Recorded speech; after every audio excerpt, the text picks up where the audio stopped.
Okay, good afternoon, good evening, good morning, good whatever time it is for you right now.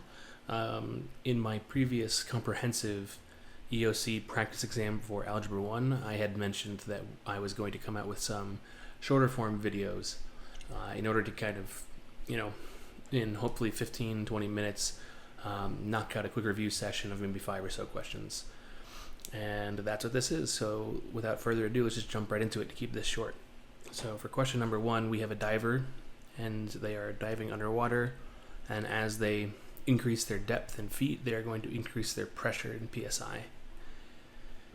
The question here is asking which equation represents the water pressure in square inches as a function of d. And one thing to notice is that none of these have a y-intercept. These are all, by the way, in slope-intercept form. You'll notice that the dependent variable, which is my pressure, is on the left. This would normally be, you could normally say this as y equals, and my independent variable, which is d, normally x, is on the right next to slope. So again, if I think of slope int form, slope-intercept form is y equals mx plus b, where y is my dependent variable and x is my independent variable. Sorry, so let me just repeat that. Y is dependent variable, x is independent variable. So notice that none of these have that plus b right there. That's because if you look at this, it's increasing 4.3 every time. And if we go from 10 to 0, and we subtract 4.3 from 4.3, we get a depth of 0 and a pressure of 0. So my y-intercept is indeed 0. And all we're doing here is solving for slope. Solving for slope is pretty straightforward. We can simply use the slope equation, which is, let me rewrite that, that is m equals y2 minus y1 over x2 minus x1. And this is from rise over run. If we think about this, we can have rise, because rise is my y. Y is up and down. And then x is my run. Rise over run is kind of the typical rise over run. Rise over run. Run is x, x is this way. So rise over run is kind of the typical slope way of thinking about slope. So I haven't labeled anything here. Let's go do this right now. So I'm going to call this x2 and this x1. I'm going to call this y1 and this y2.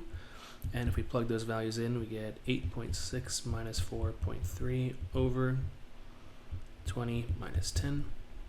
This is going to be that 4.3 I mentioned. But you'll notice that my distance in feet is increasing by 10 every time, not 1. So if you saw that we were jumping 4.3 every time here, and you said, the slope is simply 4.3, you would not be correct, because this 4.3 is happening over a depth of 10 feet.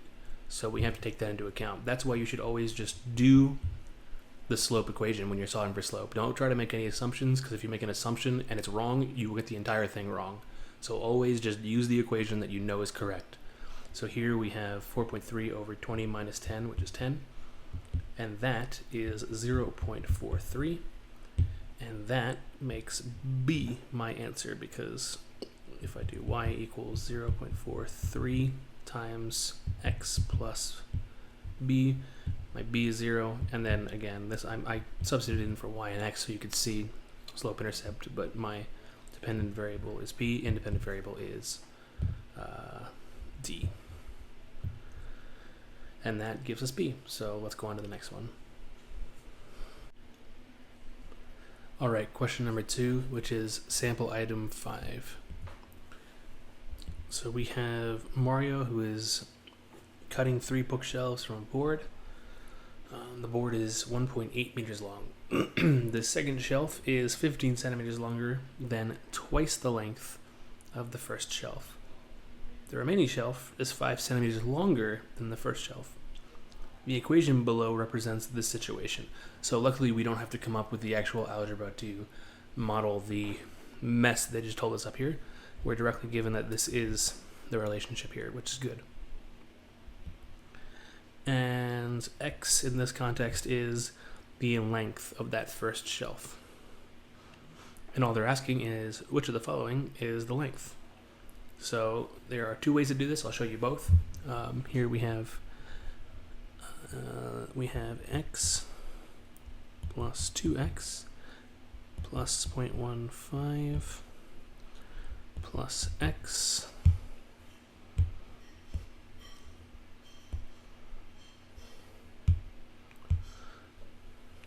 plus 0.05. All that equals 1.8. And the first thing you do is combine like terms. So I have 1, 2, 3 x terms to combine. X plus 2x plus x is 4x. And then I have a couple of constant terms here. That's going to be 0.2. And all this equals 1.8. And then we are going to subtract that 0.2 from the left. And we get 4x equals 1.6. Then I divide both sides by 4 and I get x equals 0.4. You can plug that into your calculator, 1.6 over 4, or you can just see that it's going to be 4 times 4 times 1 over 10. Either way, so this is my x, and this corresponds with option A. If you have an absolute on the test day, just a brain fart, and you cannot remember how to do algebra, one thing you could do here is manually plug these values in, because we're given some options. This is a multiple choice test, and we're given x's, and we can just plug in 0.4 into every single location to see x, and then see if the left hand side equals the right hand side. I do not recommend that on test day. This is an easy enough algebra problem that you should just know how to handle this. But worst case, if you are just simply unable to do this for any reason, you can do the direct substitution method by plugging in for x. The problem is that it's going to take some time, and this is a timed test, so you do have to be careful if you approach it that way. But that is an option, so just keep that in the back of your mind, or you can use that to check. If it's an easier algebra expression that's quick to plug into a calculator, you could use this as a method to check. You could come up with A and then say, okay, is A definitely correct? Let me make sure. Plug in for x and see if you get 1.8 after you do the math on the left hand side there. So that is question number 2. Okay, question number 3, which happens to be sample item number 3. We have an economics teacher plotting the value of a stock on 11 different days, and we have an XY plot. And we're asked, based on the graph, which of the following best describes the range? Range specifically is dealing with y values. So if I have domain, I have x values, and range is dealing with y values. So here we see range, so we're expecting to deal with y values, and it's asking us about the range of the values over the 500 days. So what that means is that from here to here, I should look at the graph and determine what values of y are we considering. And you can see here, if I kind of put bumpers on my data, you can see that the lowest that I get is 10, and the highest that I get is this y equals 60. So this is y equals 10, this is y equals 60, and I should expect my range to be bound by these two values. And we can look directly at the answer, and we do indeed see one of the answers is y between 10 and 60. Here you see we have less than or equal to, because if I clear up a little bit here and here, both cases it comes up and touches 60, so the range is saying that it is less than or equal to because it does touch it, but it doesn't go any lower than 10 or higher than 60. So this is pretty straightforward. If this question had asked us what the domain of the data set was, that is obviously the x values. If I look back in my top right, domain would be dealing with the x values. So the domain of this data set starts at 0, including 0. It goes up to 500. So I can kind of do the same bumper treatment that I did. I'm going to say x equals 500, x equals 0. And then again, I have my minimum 0, less than or equal, because it does start at 0 exactly, or x less than or equal to 500. Same concept. Basically what you're doing is you're saying lower bound x or y, depending on if it's domain or range. If it's domain, it's x. If it's range, it's y. And then the upper bound. Okay, we have a pretty simple problem for number 4. We are told to take our equation n equals 8 plus 5m, and we're going to solve this for m. That is to say, we're going to do some algebraic manipulation to get m on its own. So first thing I do here, subtract 8. Before we go too far, let's look at some things that are going to go wrong here. If you take this and you say, oh, I'm going to get m on its own, that means divide by 5 and divide by 5. Whatever you do to one side of the equation, you have to do the exact same thing to the other.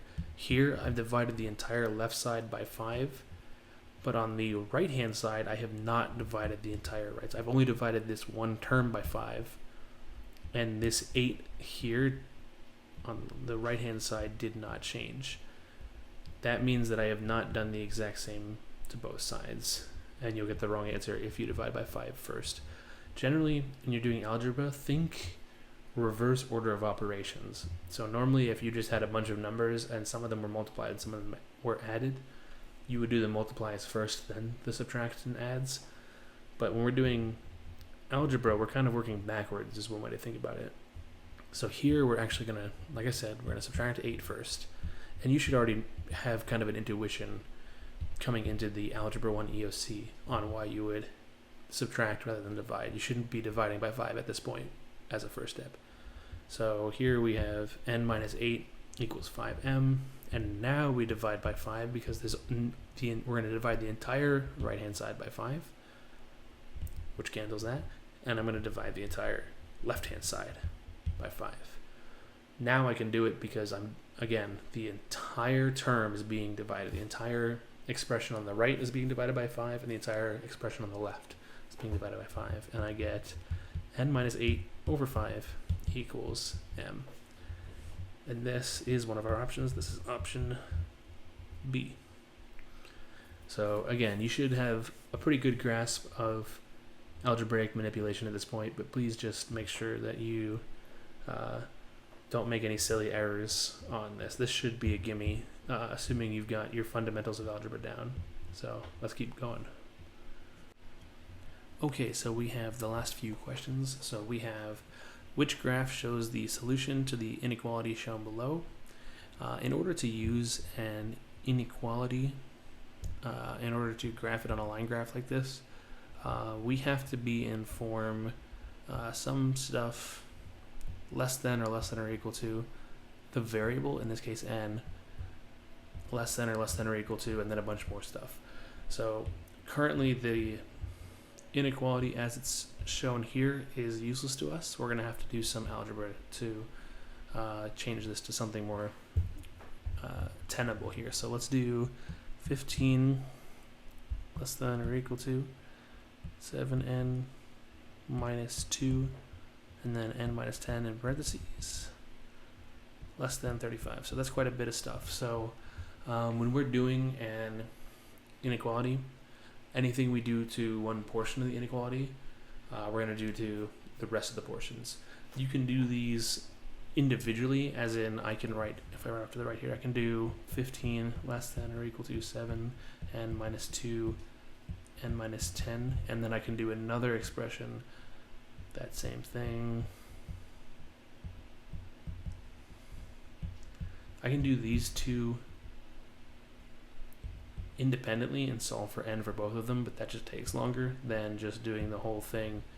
And as long as we do something to one side, we do it to all sides. Kind of similar to how we do when we're solving algebra and we do something to the left, we do something to the right.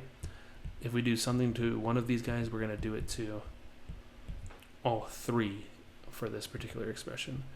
So let's jump in. So we have the other thing before we go any further. I'm not sure if it's actually going to be used in this equation yet, but if I have like, for example, like negative x equals 17. Actually, let's use 7x greater than or equal to minus 17, and I want to divide by a negative 1. That inequality right there is going to flip.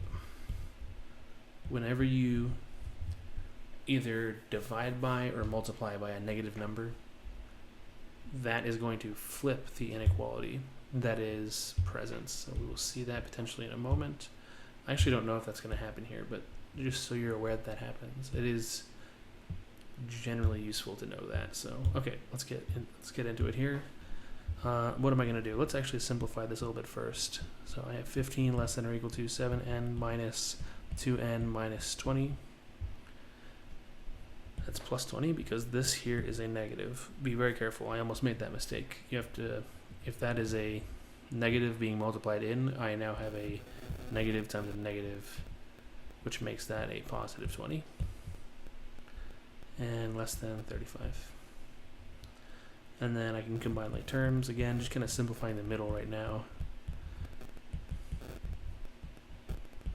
Okay, and now I am going to subtract 20 from all three sides.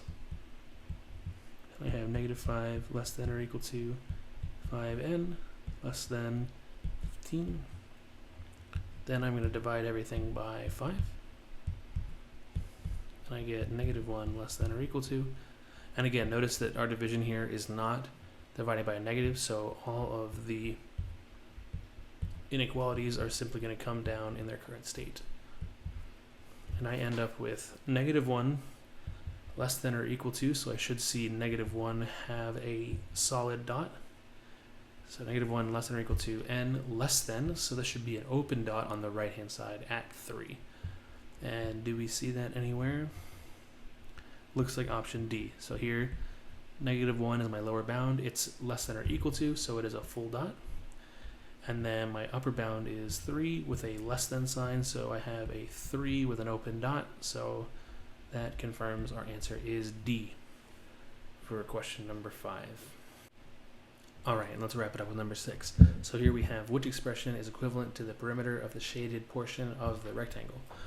What do we need to know in order to solve for the perimeter of this shaded area? I need to know that length, I need to know that length, and then I need to know that length, and finally that length there. So what do we know? I know these two shaded areas, these two shaded distances here and here. That is x plus 3, and then this is the same, also x plus 3. So I immediately have 2 of the 4 lengths that I need to know. The reason that these two guys are equal is because this is defined as a rectangle. And if I pull back here, I have a right angle measure right here, which is called out, which means that this is going to be the same height as both this and this. Definition of a rectangle gives us that information. So I have x plus 3. And now I need to solve for both this and this, which will also be equal to each other. Again, this right angle here makes it so that this shape is also a rectangle, the shaded shape making these two equal, and these two equal. So what is my double bar distance here?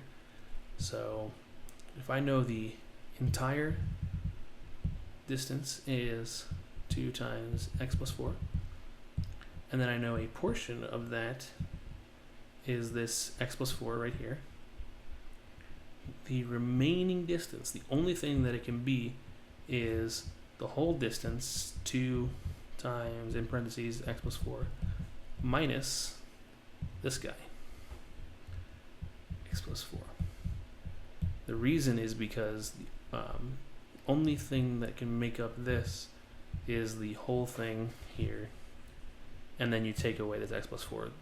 There's a couple ways to think about it, but basically the way that I consider this is you have a total distance, and then you're taking a chunk out of it to get this double bar distance here. So the chunk that you're taking out is this. And when I say taking out, that's the same thing as subtraction. So we're going to do 2 times x plus 4 minus x plus 4, and that will give us this double bar distance. So we have, let's multiply this out.